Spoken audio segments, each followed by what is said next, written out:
Hello, I'm Simon Whistler. You're watching the Today I Found Our YouTube channel, and in the video today, we're looking at JP Morgan and his giant knobbly purple nose.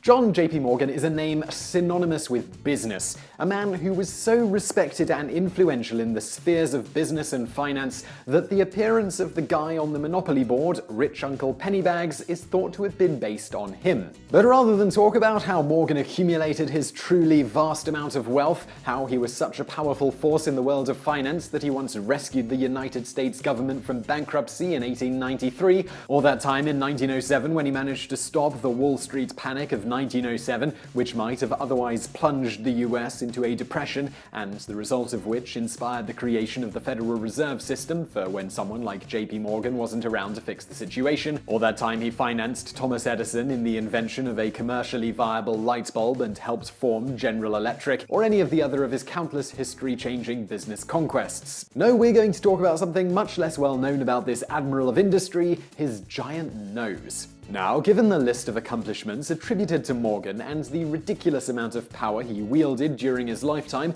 to the point that the President of the United States was called his lapdog and nicknames in the finance industry for the man included Zeus and Jupiter, it may seem a little odd that we would want to talk about his nose. So let's explain. Morgan didn't just have a bulbous nose, it was also purplish red because of a skin condition he suffered from as a child known as rosacea. This causes the blood vessels in the face to dilate and rupture. Morgan also suffered from rhinophyma, which is a common side effect of rosacea, resulting in numerous growths, lesions, and fissures marking the surface of his nose.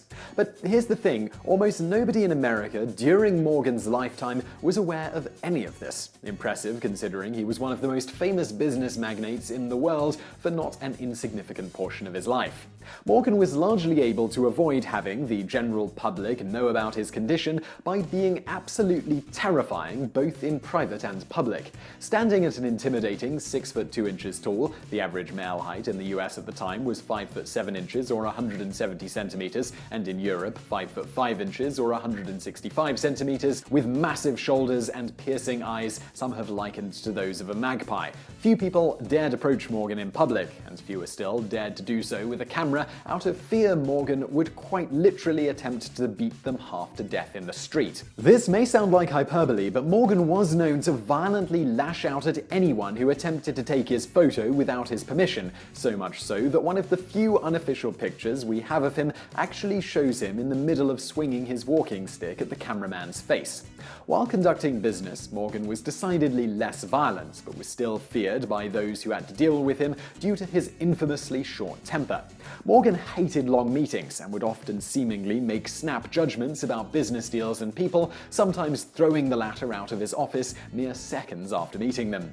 This habit earned Morgan the nickname Yes or No Morgan amongst his peers. Though many assume this was simply a result of Morgan's temper, behind the scenes he had staff meticulously research anyone who wished to meet with him and what exactly they were going to be presenting him, so that by the time they shook hands he already knew a lot about them and had made himself an expert on whatever venture they would be proposing. Thus, he was really just looking to size the individual up in person before agreeing to some deal or tossing them out. Supposedly, Morgan started doing this as a result of a shady business deal he financed during the American Civil War that came to be known as the Hall Carbine Affair, the unscrupulous nature of which Morgan purportedly had been ignorant of. He had simply lent one Simon Stevens the $20,000, a little over $500,000 today, to move forward with the scheme. Speaking of the Civil War, Morgan himself never took part, having paid a substitute to take his place. The cost, about $300, which is about $9,000 today, or roughly the same amount of money Morgan spent on a single order of cigars, which he smoked dozens of every day. Outside of countless extramarital affairs, his first wife, Amelia Mimi Sturgis, the only woman he ever loved, died of tuberculosis within 4 months of their marriage. His second, Frances Louisa Tracy, he wasn't so loyal to. Morgan was known as a man of impeccable moral integrity as a result of his deeply religious beliefs. He was also famous for his hands-on approach to business, often insisting on personally meeting with anyone who wished to deal in any significant way with any of his many business holdings. In these meetings, Morgan would use his towering frame and reputation to squarely address prospective business partners, making unflinching eye contact the entire time. A refusal to hold his gaze was seen as weakness by Morgan, and meetings where a person failed to shake his hand in a satisfactory manner rarely lasted long. Alright, so back to the way he looked. Morgan intensely disliked having his portrait painted due to both his self-consciousness about his nose, something he required to be touched up in all photographs and paintings to appear more normal, as well as the fact that he simply didn't like sitting still and doing nothing. As a result, portrait painters often used a picture of Morgan he would intensely scrutinize beforehand. A notable example of this occurred in 1903 when an artist called Fedor Enck hired a young photographer by the name of Edward Steichen to take a picture of the business titan to help him complete a portrait he had been commissioned to create. Steichen spent hours perfecting the lighting for the resulting shoot, using a janitor with a similar build to the tycoon himself to sit in for Morgan, who himself agreed to turn up for only a grand total of 5 minutes. The eventual shoot lasted only 3 minutes, the efficiency of which inspired Morgan to exclaim to Steichen, "I like you, young man." According to Steichen, Morgan turned up to the shoot and, without saying a word, sat in the chair positioned in the middle of the room and struck a dignified pose. Steichen obliged and took a photo before saying something that would define his later career.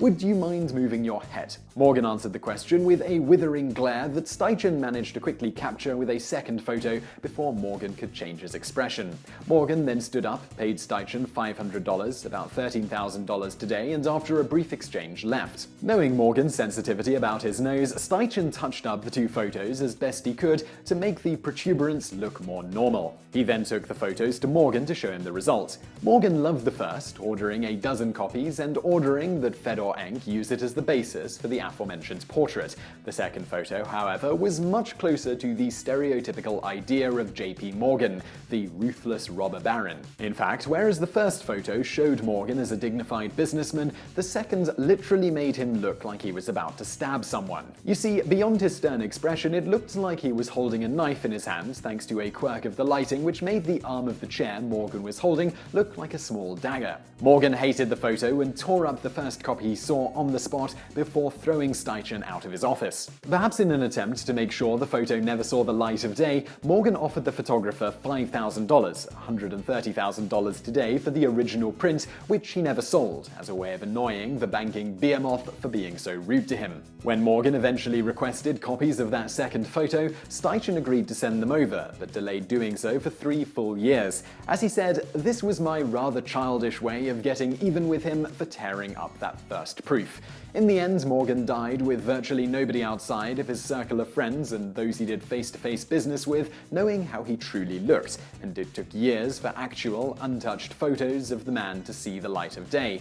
He had so tightly controlled his image. Beyond controlling how people saw him visually, unfortunately for those of us who love history, Morgan's love of privacy also inspired him to, shortly before his death, burn thousands of letters he wrote, including just over 30 years worth of weekly letters to his father in England concerning the state of business and politics in the United States starting in the 1850s. Letters which would have otherwise been a veritable treasure trove of first-hand accounts and insights on business and politics in the United States from one of the greatest businessmen in history.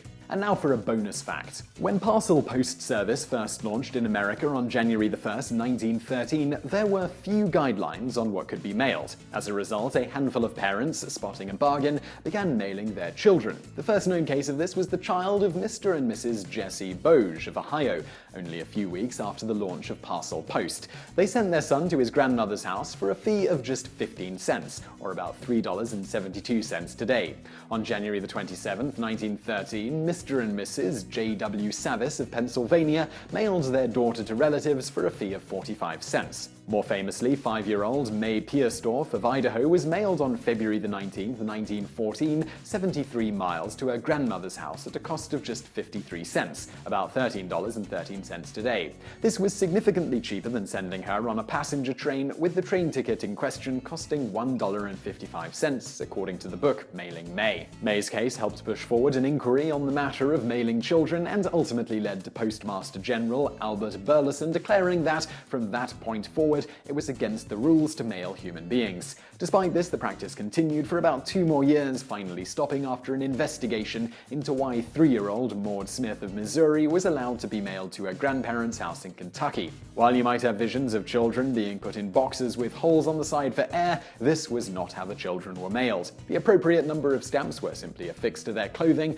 along with the address where they were to be sent. From there, they accompanied postal workers on the trains, along with normal packages, and then were escorted to their destinations. So I really hope you found that video interesting. If you did, please do hit that like button below, and don't forget to subscribe if you haven't already. Also, over there on the right, a couple of other videos you might enjoy if you enjoyed this one, and thank you for watching.